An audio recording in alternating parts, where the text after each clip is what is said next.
আমরা প্রচুর ভাই-বোন। আর আমরা ৫-৬ মাস অন্তর, অন্তর দেখা করি। ফ্যামিলি ফাংশনে তো দেখা হয়ই, কিন্তু তাছাড়াও নিজেরাও দেখা করে খাওয়া-দাওয়া মাঝে-সাঝে করি, বেশ ভালো লাগে। এইবার আমরা গেছিলাম হাতারির সল্টলেক আউটলেটে দুপুরের খাওয়া-দাওয়া সারতে।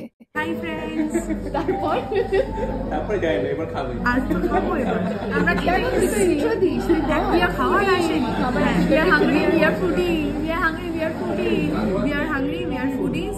আমরা এখনো খাবার পাইনি, তাই আমরা এখনো রিভিউ দিতে পারছি না। আচ্ছা, আগেই বলে রাখি এই গ্রুপেও কিন্তু বেশ আরো কয়েকজন ভাই বোন মিসিং। সবাইকে দেখানো শেষ, ইন্ট্রোডাকশন শেষ, এবার আসি খাওয়া দাওয়ায়। শুরু করলাম আমরা শ্রিম্প কর্ন লেমন গ্রাস স্যুপ দিয়ে, যেটা খেতে পুরোপুরি চিকেন সুইট কর্ন স্যুপের মতো, খালি চিকেনের জায়গায় রয়েছে একটু চিংড়ি। লেমন গ্রাসের ফ্লেভার তেমন কিছুই পাওয়া যায়নি। চিংড়ি ছিল কিন্তু চিংড়িরও কোনো স্বাদ তেমন টের পেলাম না। এবার আসলো আমার ভীষণ পছন্দের স্টার্টার, ড্রাই মঙ্গোলিয়ান স্কুইড। একটা বেশ ঝাল আবার হালকা মিষ্টি সসে কাজু, স্প্রিং অনিয়ন, বেল পেপার্স এসব দিয়ে ডিপ ফ্রাইড স্কুইড রিং গুলোকে টস করা। অসাধারণ খেতে। স্কুইড কিন্তু আবার বেশি রান্না করে ফেলে পুরো রাবারের মতো হয়ে যায়। এখানে সেই সমস্যা একেবারেই হয়নি, স্কুইড গুলো খুব সুন্দর সেদ্ধ হয়েছিল। মেইন কোর্সে সবার পছন্দ বুঝে অর্ডার করা হয়েছিল। যারা চাইনিজ খাবে তাদের জন্য ছিল মিক্সড ফ্রাইড রাইস আর spicy dragon fish. Fried rice যেরকম খেতে হয় সেরমই খেতে, ভালোই ছিল। চিকেন, চিংড়ি, ডিম ভরপুর পরিমাণে ছিল। ড্রাগন ফিশ হলো ওই বাসার ফিলেকে সরু সরু করে কেটে ডিপ ফ্রাই করে একটা ঝাল মিষ্টি সসে টস করা।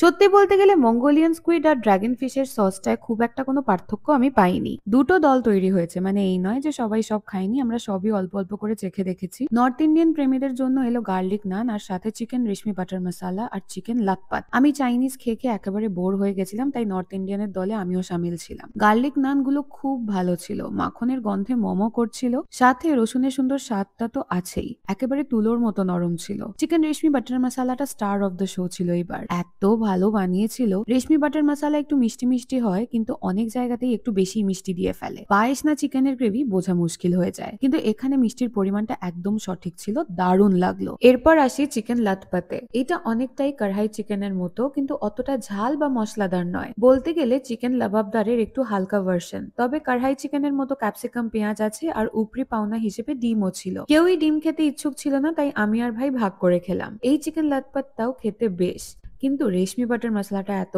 ভালো লেগেছে, মনে হচ্ছিল ওইটাই 2 প্লেট আনালে ভালো হতো। প্রচুর খেলাম, মনে হচ্ছিল পেট একেবারে গলা অবধি ভরে গেছে। ভাই বোনদের সাথে বেরোলেই অত্যাধিক বেশি খাওয়া হয়ে যায়। এত কিছুর পর একটু থামস আপ তো লাগবেই, তবে ওই গ্লাসে এরম ঢেলে ঢেলে দেওয়ার ফলে ঝাঁঝ অনেকটাই কমে গেছিল। শেষ পাতে ছিল ব্রাউনি উইথ আইসক্রিম। আমার আর পেটে জায়গা ছিল না একদম, তাই আমি 1 চামচ খেয়ে দেখলাম, খারাপ লাগলো না। একটা ছোট টুটি ফ্রুটিও আনানো হয়েছিল, যেটার ভিডিও আমি আর করতে পারিনি, এত খেয়ে নড়ার ক্ষমতা ছিল না। সব মিলিয়ে হাতারির এই আউটলেটের খাবার দাবার কিন্তু আমার বেশ ভালোই লাগলো।